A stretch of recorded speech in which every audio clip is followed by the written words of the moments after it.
what we were going to do and pushing for transmission, it was it took a while for me to push something like that forward. But there was a big advantage I think I had coming in with having a lot of experience of like what are the resources that are available to the Convergence to be able to figure various things out. I think that also what made that interesting, specifically in Indianapolis and sort of some outstanding stuff that happened there, is it's interesting that we actually started in a very, for the Convergence, traditional way. The Convergence traditionally for many years was in the Wheeler Arts Community, which is this sort of live workspace partnership between the University of Indianapolis, the city, I feel like there's another partner or something in there, and there are a number of like artist lofts in there. There's some classroom space, and they have this community theater that we started using because it was free if you went through the like community board and they give you approval. And it's been it's the location that it's been in has really changed over the time that we've been there. So it also became like a hub for creative activity. But in the year that we were doing this, we couldn't actually get the dates for the Convergence culminates in an open lab performance, which is sort of bring in the audience as the final component towards getting work started, to get feedback, etc., just to get it up on its feet. And we had to move out of that space into a nearby space called Groove House, which is this desecrated church in the same Fountain Square area. So there was something about Grove House. Grove House? Is it Grove House or Groove House? It's Grove because it was on Grove. Oh, okay. So it's I kind of like this idea of a groove house in a grove. But it sounds like it's just a church on Grove. Yeah. Well, it's and there's this a couple that bought it as a house and then redid it, and they like the husband makes musical instruments, and so they started hosting events, like musician events. They live in the choir loft. And the sanctuary now gets used for a variety of things, including like yoga classes, that kind of stuff. Yeah. Rock performances. Yeah. So it was our challenge on the Convergence side to do something in a different space. Like it had been 7 years of doing stuff in one space, and we were sort of ready to do that. But so because we knew we were going to make this shift, even though we started in a traditional way, like the first exploration that we did around the transmission rehearsals was the alleyway thing, and we did it around the Wheeler Arts Community, and we're using like spaces that you might move through, and we were doing, devising type workshops in various corners of it, but something that we always sort of done. And then having to move it to another place and having this idea that we wanted to get out into the city, it was sort of easy for us to say, like, okay, let's try and seek out these different places. Indianapolis doesn't have a lot of topography, so we ended up at the top of like a 5 or 6 story building, doing the stuff at height and looking over the sides or looking into the distance there. Around the church ended up being a lot of inspiration, especially because it was physical space. And then, needing to be in different spaces, so this sort of idea of the domestic space. So there was a lot that was outstanding there insofar as both what we wanted to do and what we were forced to take out of the typical space within there, within the Convergence mode of working. That I think really lent a lot to figuring out how various things would work. Mm-hmm. We weren't just trying to fit it into a space that we had. We actually literally had to be pushed out into the world. Mm-hmm.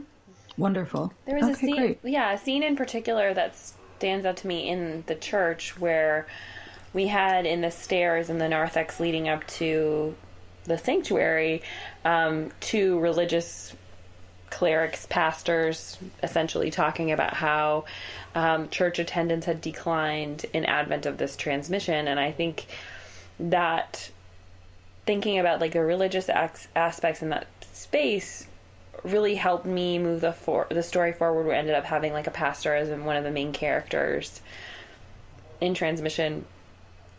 Last year, after doing Indy Convergence in 2016, we visited our friends, and one of whom is a pastor, and talked about like the current state of religion in America, and I think that informed some of the thinking for the writing that happened ultimately. But both of my grandfathers were Lutheran pastors, so like being in that space and a deconsecrated church space, and we ended up filming in Edinburgh for one of the scenes in a deconsecrated church too, which stands in for a regular church. It was a way, like being in that space was a way of accessing my memories of growing up, going to church, and the questions that I went through in terms of like my religious perspective now. It helped me to be creative, to work like in an actual alive space rather than sitting in a room, a writer's room, or in my living room. So that was a good memory for me. I have a lot of memories about working things out from the Convergence, because that really felt like we've been doing so much work research-wise, reading other people's stories. For me, that's like what I'd been doing on my own, kind of like what Justine is saying, in your own room, reading on your own and thinking about big thoughts, but having no feedback or like real life person to figure it out. And so Convergence is where that started to be like, oh, this is how it's either going to work or not work.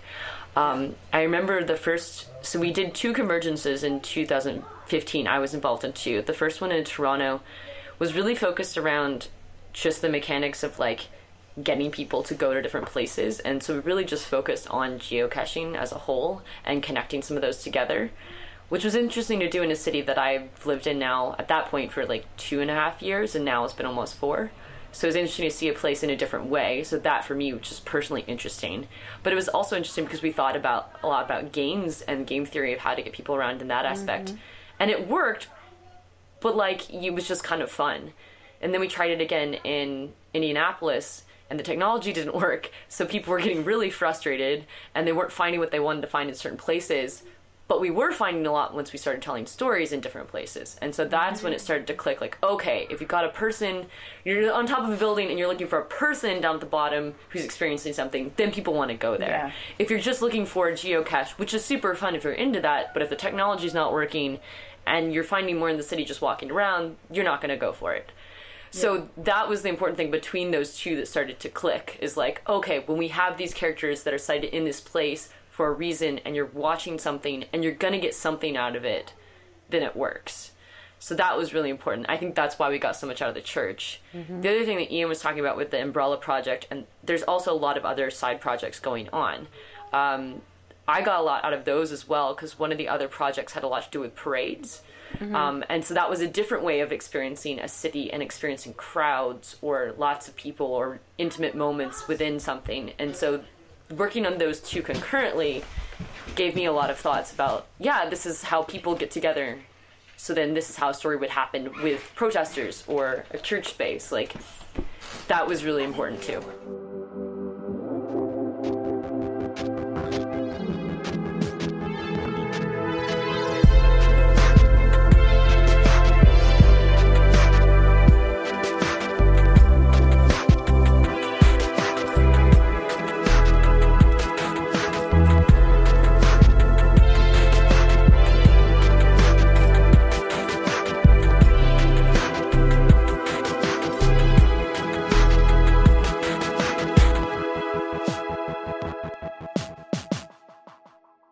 I can talk about traveling with kids.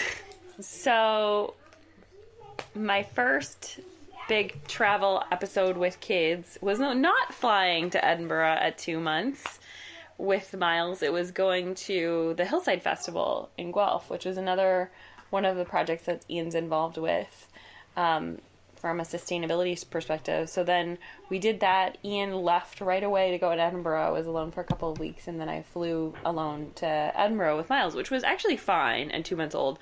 So that began Miles's passport stamp acquisition process. I have learned so much about traveling with little kids, and existing in one space with little kids is hard, and traveling with them is in a lot of ways much, much harder, and in some ways easier. So it's harder in the sense that you have to make sure that the little ones, like specifically Miles, has the things around him so that he doesn't freak out all the time. So like his correct blanket setup or the toys that he likes or that sort of thing. So making sure that all that equipment comes along is a lot of work. And then it's easier in the sense that there's always fun new things to do in the different cities that you go to. And we're fortunate in the sense that it's either that because of all the travel that we've done with Miles, he loves novelty. Like, he has a novelty preference extremely strongly. So, like, going to different, like, the Indianapolis Children's Museum was such a huge highlight for him, or going to the National Museum of Scotland when we were there. Those sorts of things make it really fun, rather than just, like, being in your same neighborhood and going to the same park over and over again with a little one. But I think trying to be creative and gestating and raising little kids has been extremely challenging for me too. I haven't been able to participate in the development of this project in the way that I had envisioned, but it did force me to choose how I was going to participate. So at the Indy Convergences, I would have to steal away about 2/3 of the time to manage, like, meals and naps and those sorts of things to make sure that, you know, my child stayed happy and alive, and bedtime and all of those sorts of things. When we went to Indy Convergence last year, Miles got a double ear infection in the middle of all of the work that we were doing too. Oh, my goodness. Plus, the space that we were working in was not at all appropriate or safe for a 2-year-old to be in. So I considered that time a vacation in Indianapolis alone with my toddler, which every mom dreams of. That definitely, I mean, it sounds like a dream vacation. So, and then, and he got super sick, too, while we were there. So that was pretty bad. And then, but he's so fine and comfortable with, like, new places and spaces that it's kind of made it worth it. And he has this way of playing regarding travel, which makes me think that, like, it became ingrained in him as a little kid. So he's in the throes of extremely imaginative play right now as a nearly 3-year-old, and he describes this place called the Alls Track, which is where airplanes and trains and cars go, and you wait to get on a different bus, and there's lots of tickets, and you've got to have luggage. So I think that he, like, has, like, this is a deep part of who he is as a person, is, like, being in transit and taking trips. And now he loves it. He's, like, not at all scared. Like, people ask me often when I fly, is this his first flight? And I'm like, I don't actually know the number of times, like, that he's been on an airplane. It's just normal, which we're very fortunate to have had the opportunity to do. Like, from a creative perspective, like, when you are trying to manage a 2-year-old and you've got morning sickness and you're working full time, like, sitting down at a computer and being like, well, what's a fantastic world I can think of, is one of the last things that you have the energy to do. So I ended up with this drafting a little bit, but was participating in a lot of the conversations around the story. And then once Ian and Maggie had drafted the rest of the scenes, as Maggie described, I went in and I gave a lot of notes and did a lot of, like, story editing and sort of consulting role there. But it was hard for me because I'm used to being an independent creator, and I've written a number of scripts. And so I kept hungering to participate in a different way that I haven't really been able to, because this is the time of my life when I have babies and they need their mom. Yeah. Yeah. The first Convergence was tricky because I was leading the Umbrella Project. Like, this was the Umbrella Project. So we tried to do as much with him there as possible, but no matter what happens, if you're not dealing with people who are actually parents or are regularly dealing with small children, their idea of, like, what's an appropriate environment for a child is very different from what is actually, like, you know, the stakes are very low for them being right or wrong in that situation. And for us, we're like, no. Yeah, like there was a back room that was, like, where he could take naps, but it was a utility closet / room with a sink and the refrigerator for everyone to use. No. And the refrigerator wasn't back there. And but there was no, like, window covering or anything like that. And it was, like, a lot of electrical wires around. And it was great that they thought, like, okay, we should have